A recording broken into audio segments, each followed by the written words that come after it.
به نام خدا، خیلی خوش اومدین. امیدوارم که امروز هم حالتون خوب باشه. راز ششم 10 راز موفقیت و آرامش درون نوشته دکتر وین دایر رو امروز داریم. با همان ذهنی که مشکل را به وجود آورده نمیتوانید مشکل را حل کنید. هر مسیری فقط یک مسیر است. اگر قلبتان به شما میگوید به آن مسیر نروید، این کار توهین به خودتان یا دیگران تلقی نمی شود. کارلوس کاستاندا. هر کسی اشتباه می کند، اما فقط یک احمق سر اشتباهش می ماند. سیسرو. هر مشکلی را می توان با یک راه حل معنوی حل کرد. یکی از جالبترین جمله ها در کتب دینی در رابطه با معجزات این است: شما مشکل ندارید، بلکه فکر می کنید که مشکل دارید. در نخستین سطرهای کتاب آسمانی می خوانیم: خداوند آسمان و زمین را آفرید و نیز هر آنچه خداوند آفرید نیکوست.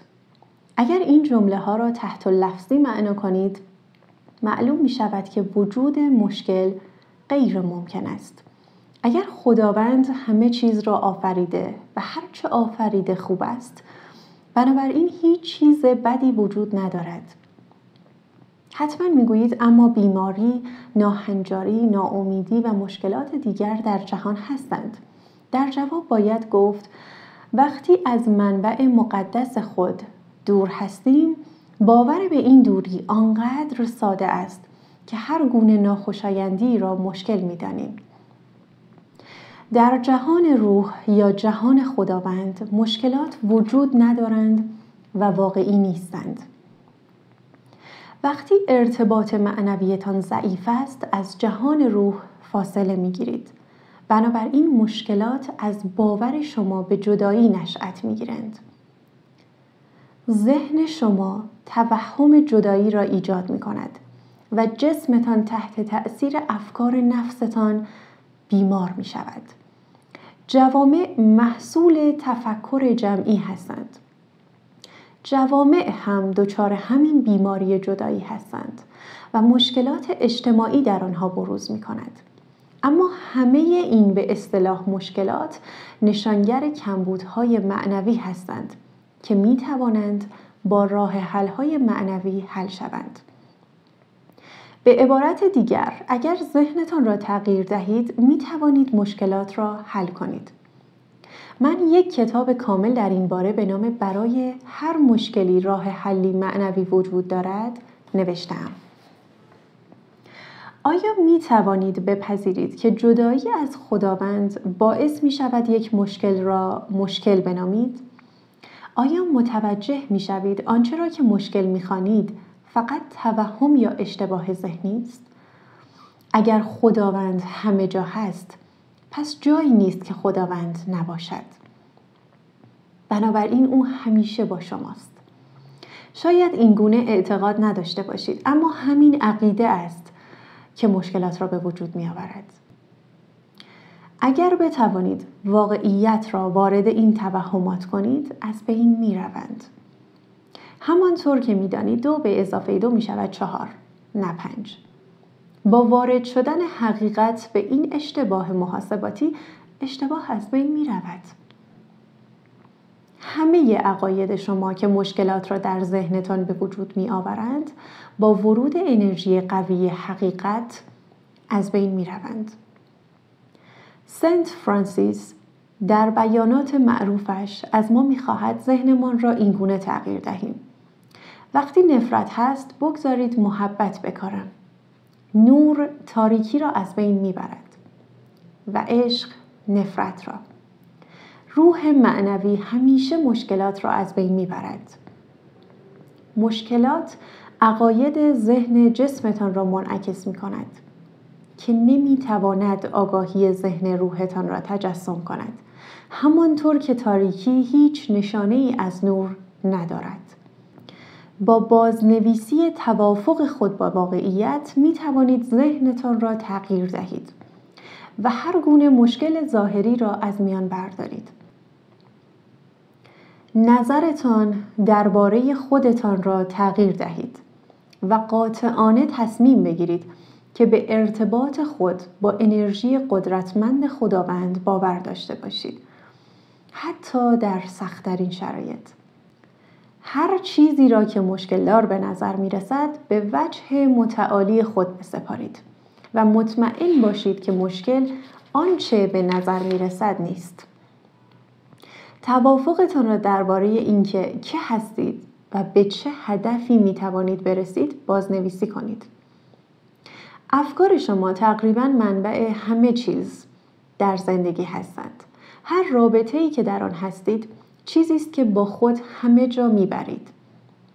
اگر این رابطه محکم نباشد، به این خاطر است که فکر میکنید رابطه محکمی نیست. شخصی که با او رابطه دارید، الان یا در محل کار یا در حمام با شما نیست، اما افکارتان درباره آن شخص همیشه با شما هستند. تنها در افکارتان هست که میتوانید رابطه با شخص دیگری را تجربه کنید. شما نمیتوانید درون آنها بروید و به جایشان باشید. فقط میتوانید با فکرتان آنها را بررسی کنید. اگر به دنبال خطاهایشان هستید تا آن تصویر منفی را در ذهن نگه دارید، رابطه شما هم همین شرایط را دارد. اگر افکارتان را از آنچه دوست ندارید به آنچه دوست دارید تغییر دهید، کل رابطه را تغییر می دهید. با تغییر ذهنیت خود رابطه سست را به رابطه محکم تبدیل می کنید. سعی کنید همیشه به یاد داشته باشید که هر رابطه‌ای در ذهنتان با شما همه جا می آید. رابرت فراست گفته ما چیزهایی را که دوست داریم به خاطر آنچه هستند دوست داریم. وقتی این موضوع را فراموش می کنید و مردم را آنطور که شما فکر می کنید باید باشند یا آنطور که قبلاً بودند می سنجید، عشق را فراموش کرده اید و در ذهنتان آن رابطه تیره می شود. شما همه چیز و همه کس را در ذهنتان تجربه می کنید. فکرتان را عوض کنید تا مشکلاتی که در ذهنتان می گذرد عوض شوند. جهان همینطور که هست میماند. اقتصاد همان گونه است که باید باشد. مردمی که در دنیا بد رفتار می کنند همان گونه که از آنها انتظار می رود عمل می کنند. می توانید هر طور که بخواهید این مسائل را تحلیل کنید. اگر از این مشکلات بسیار خشمگین باشید، شما هم یکی از آنهایی هستید که جهان را با عصبانیت آلوده می کنند. علاقه به تغییر انرژی‌های ضعیف به شما انگیزه می‌دهد که بیشتر دوست بدارید، بیشتر حس کنید و آرامتر باشید. به این روش بر کسانی که از خداوند بسیار دور شده‌اند تأثیر می‌گذارید تا به مبدأ خلقت خود بازگردند. این توافق جدید با خودتان برای ارتباط همیشگی با جهان معنا حتی وقتی بسیار سخت است به جسمتان اجازه می دهد همان اندازه که قابلیت دارد هماهنگی پیدا کند. بیماری ها را به خدا عرضه کنید. بدنتان را با ورزش منظم، غذای سالم، نوشیدن آب زیاد و استراحت کافی سالم نگه دارید تا بتواند حامل روح معنوی باشد. توافق جدیدتان با واقعیت که جسم و جان شما را با خود معنوی وابسته به خداوندتان پیوند داده، به تدریج انرژی قدرتمند عشق و نور را ساطع می کند. هر جا بروید دیگران اشعه آگاهی شما از خداوند را حس می کنند. ناهماهنگی و بی‌نظمی و بقیه مشکلات اصلاً در حضور شما تقویت نمی شوند. همانطور که سنت فرانسیس در نخستین سطر بیانات معروفش آرزو کرده، ابزار آرامش خود شوید.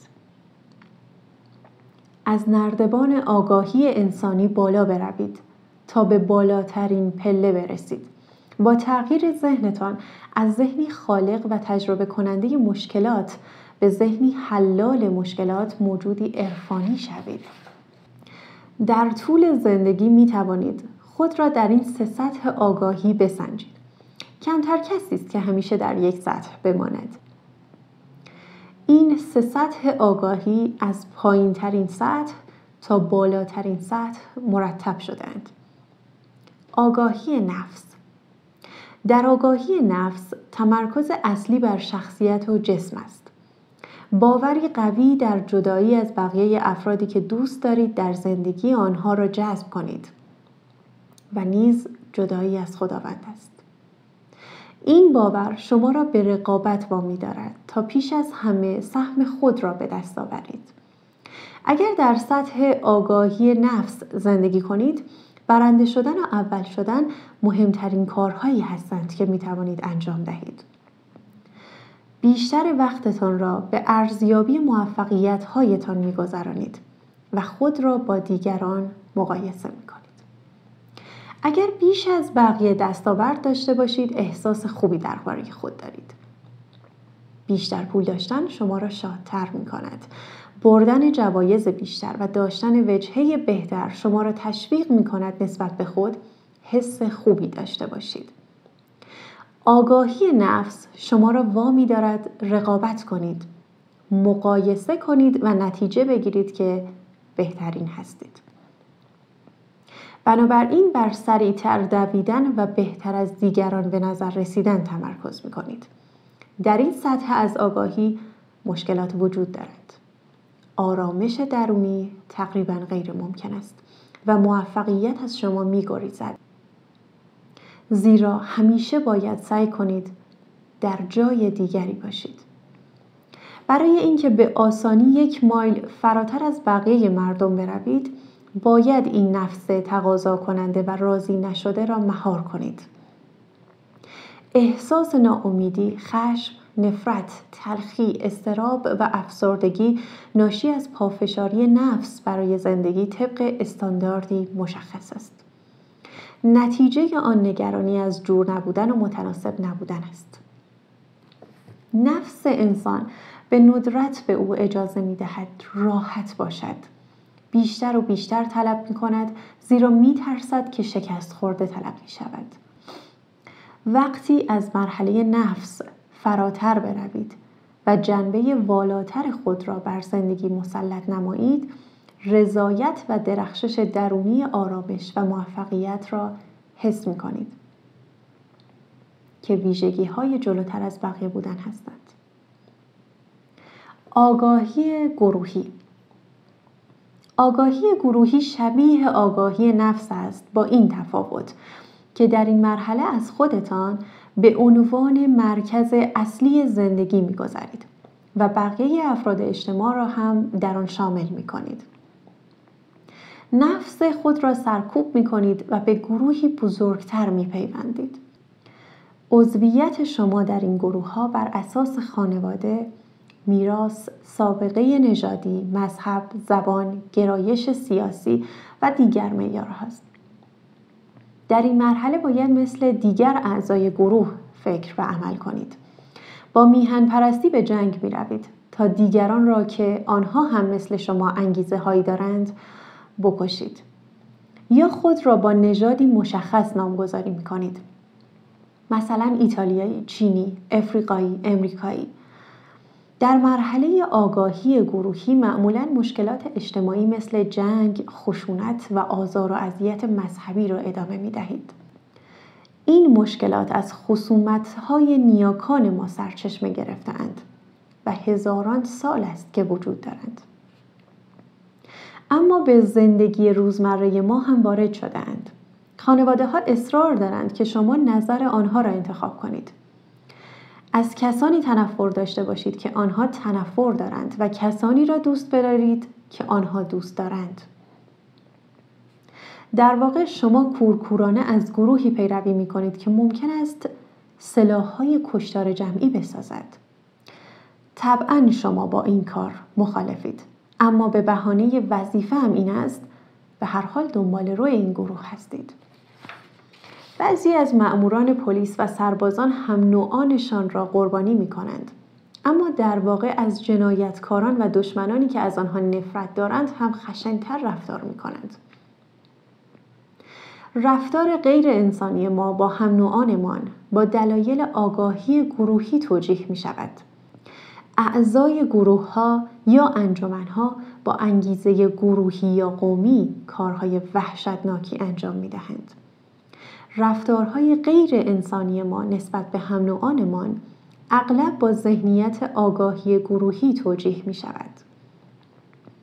خلاصه اینکه آنچه گروه به ما دستور می دهد هویت انسانی ما می شود.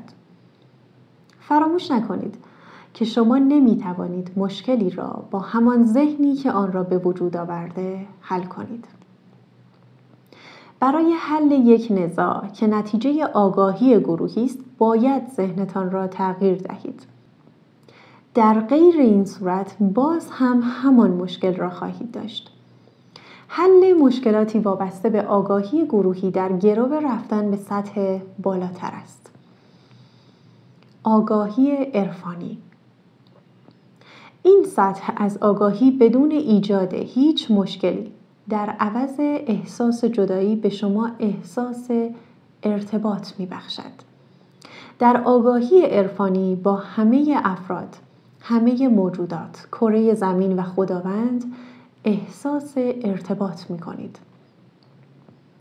احساس ارتباط یعنی یکی بودن همه انسانها را کاملا درک کنیم و بدانیم آسیب به دیگران در واقع آسیب به خود ماست. در این نوع آگاهی همکاری جایگزین رقابت می شود. نفرت با عشق رفع می شود و غم با شادی به حد اقل می رسد. شما عضوی از نژاد انسانی هستید، نه یک نژاد خاص. در این نوع آگاهی شما عضو ملتی با آگاهی جهانی هستید، نه شهروند یک کشور خاص. در آگاهی عرفانی حس جدایی از هیچ کس، هیچ چیز یا خداوند را ندارید. شما آنچه دارید، آنچه انجام می دهید یا آنچه دیگران درباره شما فکر می کنند نیستید. شما محبوب هستید و ذهنتان را تغییر داده اید. مشکلات توهم ذهنی هستند که با خود به همه جا نمی برید. شخصیت انسان دوست بزرگ مهاتما گاندی می گوید انسان زمانی که برای رفاه هم نوعش تلاش می کند بزرگ می شود. این همان سطح آگاهی عرفانی یا آگاهی خداوندی است. در این حالت می توانید با تغییر تمرکز از نفس و گروه به عرفان بدون مشکلی زندگی کنید. در واقع منظور توریو را کاملا متوجه می شوید که گفته عشق درمانی بجز بیشتر عشق ورزیدن ندارد. روز خوبی داشته باشید.